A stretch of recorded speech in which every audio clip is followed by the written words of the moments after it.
دارالعلوم دیوبند کی بنیاد کو رکھنے والوں میں 5 آدمیوں کے نام تھے. اس کے لیے میں نے قرآن کریم کی جو آیت پڑھی ہے اس کا تعلق ذرا ان سے جوڑ کے میں کہتا ہوں. ان میں 5 علماء موجود تھے. نمبر 1 اینٹ رکھی ہے مولانا رشید احمد گنگوہی نے, اور 1 اینٹ رکھی ہے مولانا محمد قاسم ننوتوی رحمۃ اللہ علیہ نے, اور تیسری اینٹ رکھی ہے حضرت حافظ رفیع الدین صاحب نے, چوتھی اینٹ رکھی ہے محدث احمد علی سہارنپوری نے, اور 5ویں اینٹ رکھی ہے عابد حسین صاحب نے. یہ 5 اینٹیں رکھنے والے تھے. میں نے جو آیت کریم پڑھی ہے اس آیت کا تعلق کیا ہے ذرا اس بات کو سمجھے. میں بتانا یہ چاہتا ہوں اردو زبان میں ایک لفظ چلتا ہے جسے نیک فالی کہتے ہیں, اس کو عربی زبان میں تفاعل کہتے ہیں. تفاعل اور نیک فالی کا مطلب کیا ہے؟ آپ کا بیٹا پیدا ہوا, آپ نے بیٹے کا نام اسد رکھا. کوئی بندہ کہتا ہے بھی آپ نے اسد نام کیوں رکھا ہے؟ اسد تو شیر کو کہتے ہیں. تو ہمارے یہاں انسان پیدا ہوا تو ہم نے اس کا نام شیر کیوں رکھا؟ آپ کہتے ہیں چونکہ شیر دلیر ہوتا ہے تو میں نے نام شیر اس لیے رکھا تھا کہ میرا بیٹا بھی دلیر ہو. اسے عربی میں تفاعل, اردو میں نیک فالی کہتے ہیں. اور اس کی روایات میں مثالیں بھی ملتی ہے. جناب علی المرتضی رضی اللہ عنہ کا بیٹا پیدا ہوا. امام الانبیاء نے پوچھا علی بیٹے کا نام کیا رکھا ہے؟ کہ حضور میں نے بیٹے کا نام حرب رکھا ہے. فرمایا حرب تو جنگ کو کہتے ہیں, تم حرب کی بجائے بیٹے کا نام حسن رکھو تاکہ جنگجو بننے کی بجائے صلحجو بنے. علی حضرت پیغمبر صلی اللہ علیہ وسلم نے تفاعل کے طور پہ نام لکھا تو حضرت حسن رضی اللہ تعالیٰ عنہ پھر امت میں لڑائی کروانے کی بجائے صلح کروانے والے بنے ہیں. اسے تفاعل کہتے ہیں. تو میں تفاعل کے طور پہ کہتا ہوں دیوبند کی بنیاد رکھنے والے 5 آدمی تھے. ان میں پہلے شخص کا نام رشید احمد گنگوہی ہے. میں نے ان کے نام میں رشید کو دیکھا, پھر قرآن کریم میں غور کیا قرآن رشید کسے کہتا ہے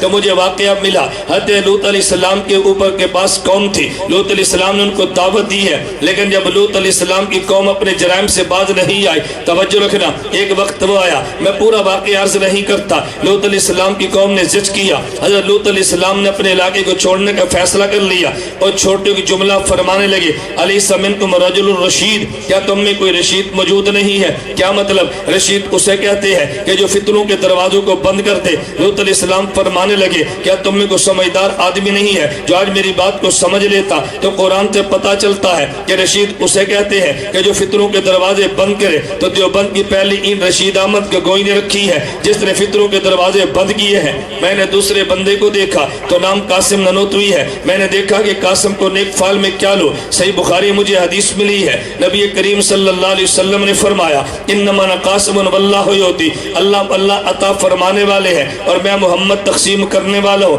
اس سے مراد دنیا کی دولت نہیں ہے. اللہ علم و عمل عطا کرتے ہیں, میرا نبی علم و عمل تقسیم کرتا ہے. اللہ عطا فرمانے والے, نبی علوم کو تقسیم کرنے والے. تو میں نے مولانا قاسم ننوتوی رحمۃ اللہ علیہ کو پڑھ کے دیکھا ہے. علوم نبوت کو جس طرح مولانا قاسم ننوتوی دنیا میں عام کیا ہے اس کی دنیا میں مثال نہیں ملتی. علوم نبوت کو تقسیم کرنے والا یہ قاسم ننوتوی ہے. بلکہ آپ حیران ہوں گے, ممکن ہے بعض بندے اس بات کو سمجھ بھی نہ پائیں اور بعض اس بات کو سمجھ جائے. مولانا قاسم ننوتوی رحمۃ اللہ علیہ طالب علمی کا زمانہ ہے. اپنے پیر حضرت سید الطائفہ حاجی امداد اللہ مہاجر مکی سے بیعت ہوئے, لیکن کبھی خط نہیں لکھتے تھے. ان کے شیخ پوچھنے لگے کہ بیٹا قاسم تم خط نہیں لکھتے, تم نے مجھ سے بیعت کی ہے, کبھی حالات تو بتایا کرو. مولانا قاسم ننوتوی فرمان عرض کرنے لگے اب میں نے حالات کیا بتانے ہیں کہ جب میں ذکر کرنے لگتا ہوں تو مجھے یوں لگتا ہے کہ جیسے میرے اوپر کسی نے پتھر کی چٹان رکھ دی ہے, بہت بوجھ محسوس کرتا ہوں. میں حالت کیا بتاؤں گا؟ دیکھو آپ اور مجھ جیسا کو بندہ ہوتا تو وہ سمجھتا ہے مولانا قاسم ننوتوی جب ذکر کرتے ہیں